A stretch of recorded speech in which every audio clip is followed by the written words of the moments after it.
Bonjour à toutes et à tous, dans cette vidéo nous allons voir comment utiliser la formule d'Al-Kashi. Donc voici l'énoncé qu'on se donne, on considère un triangle ABC tel que AB égale à 6, AC 12 et l'angle BAC est égal à 60 degrés. Et on va essayer de calculer la longueur BC et de déterminer une mesure de l'angle BCA. Donc comment est-ce qu'on va s'y prendre? Donc là ici on va utiliser la formule d'Al-Kashi qui me dit que dans un triangle quelconque, le triangle n'a pas besoin d'être rectangle, isocèle, équilatéral, il est quelconque le triangle ABC, dont les côtés BC, on le note petit a, AC, on le note petit b, et AB, on le note petit c. Et bien alors, les égalités qu'on obtient. Donc, un des côtés au carré est égal à la somme des carrés des deux autres côtés, moins 2 fois le produit des deux autres côtés, fois le cosinus de l'angle qui fait face à ce côté. Donc je m'explique là, dans ce triangle, par exemple, AB au carré va être égal à BC au carré plus AC au carré, un espèce de Pythagore, moins 2 fois BC fois AC fois le cosinus BCA. Le cosinus de l'angle qui fait face au côté AB. Et pareil pour chacun des deux côtés, cette formule est valable. Donc vraiment ces formules d'Al-Kashi, il faut comprendre comme une généralisation du théorème de Pythagore dans des triangles qui ne sont pas forcément rectangles. Évidemment, et on retrouve le théorème de Pythagore grâce à la formule d'Al-Kashi dans le cas où le triangle est rectangle. Dans le cas où le triangle est rectangle, on retrouve, quand on regarde l'hypoténuse ici, on retrouve AC au carré est égal à AB au carré plus BC au carré. Pourquoi? Parce que le terme avec le cosinus, étant donné que l'angle est droit, cosinus de 90 degrés vaut 0. Donc le morceau en cosinus disparaît. Et on retrouve exactement l'égalité de Pythagore dans le cas d'un triangle rectangle. Donc voilà, il faut vraiment voir Al-Kashi comme une généralisation de Pythagore dans des triangles qui sont un triangle quelconque en fait, qui n'est pas forcément rectangle. Ok, donc justement, allons-y ici, on me demande de calculer BC dans un premier temps. Donc d'après la formule d'Al-Kashi, BC va être égal à AB au carré plus AC au carré moins 2 fois AB fois AC fois le cosinus BAC qui fait face au côté BC. Le côté BC le voilà, l'angle qui fait face à ce côté, c'est l'angle en A, c'est-à-dire l'angle BAC. Et là normalement on a toutes les données qu'il nous faut pour conclure. Donc AB ça fait 6, AC 12 et l'angle BAC est égal à 60 degrés. Donc quand tu vas calculer ça avec ta calculatrice, si jamais tu l'utilises, fais bien attention à être réglé en degrés si les angles te sont donnés en degrés, et en radians s'ils sont donnés en radians, pour pas avoir des problèmes dans les résultats. Et à la fin, on trouve 108. Donc ça, c'est la valeur de BC au carré,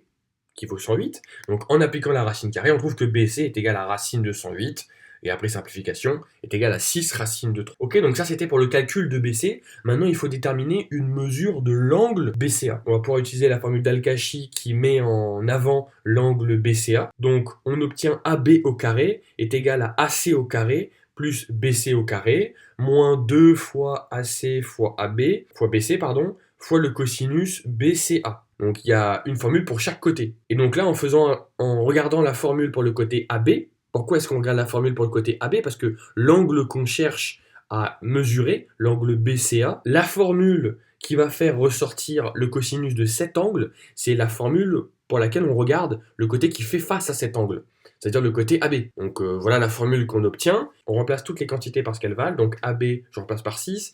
AC, on remplace par 12. Et BC au carré, on vient de trouver avant.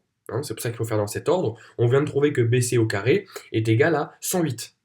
Juste BC au carré. Ou bien j'aurais pu mettre racine de 108, le tout au carré. Mais bon, ça aurait fait 108. La même chose. Donc là, ici, BC, je l'ai remplacé par 6 racine de 3. Et ensuite, on a le cosinus de cet angle. Très bien. Et donc maintenant, moi, ce que je veux, c'est cosinus de BCA. Donc tout ce qui n'est pas cosinus de BCA, on envoie de l'autre côté. Donc le 12 au carré, on l'envoie de l'autre côté, ça devient moins 12 au carré. Le 108 devient moins 108.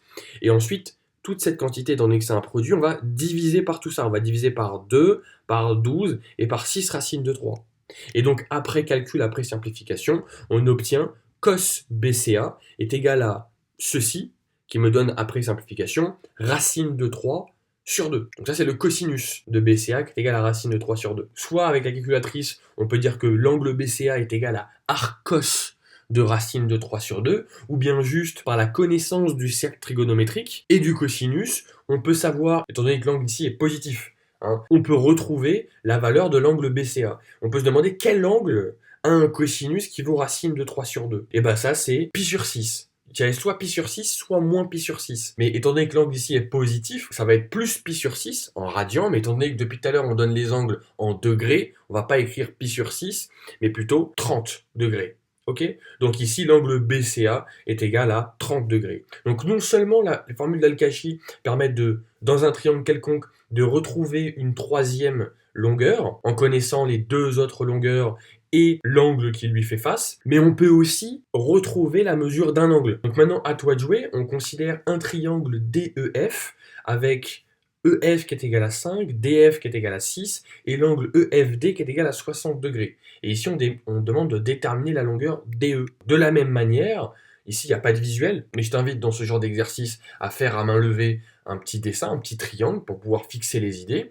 Donc ici, on essaye de calculer la longueur DE, donc on va utiliser la formule d'Al-Kashi qui fait intervenir la longueur DE. Donc on a DE au carré est égal à DF carré plus EF carré, moins 2 fois DF fois DE, fois le cosinus qui fait face au côté DE. L'angle qui fait face au côté DE, c'est l'angle en F. Donc c'est l'angle EFD ou DFE, comme on veut. Et donc maintenant, je remplace par les valeurs numériques. Donc DF, ça vaut 6, EF vaut 5, donc DF6, EF5, et l'angle EFD qui est égal à 70 degrés. Donc là, pareil, attention, si tu utilises la calculatrice, à bien être réglé en degrés, non pas en radians. Et donc après calcul, on obtient 61 moins 60 cos de 70 pour DE au carré. Et donc DE est égal à la racine de cette quantité. Donc j'ai pas simplifié parce que la calculatrice donne une valeur approchée. Donc ici, on laisse la valeur exacte. Voilà, donc c'était tout pour cette vidéo. J'espère qu'elle aura pu t'aider.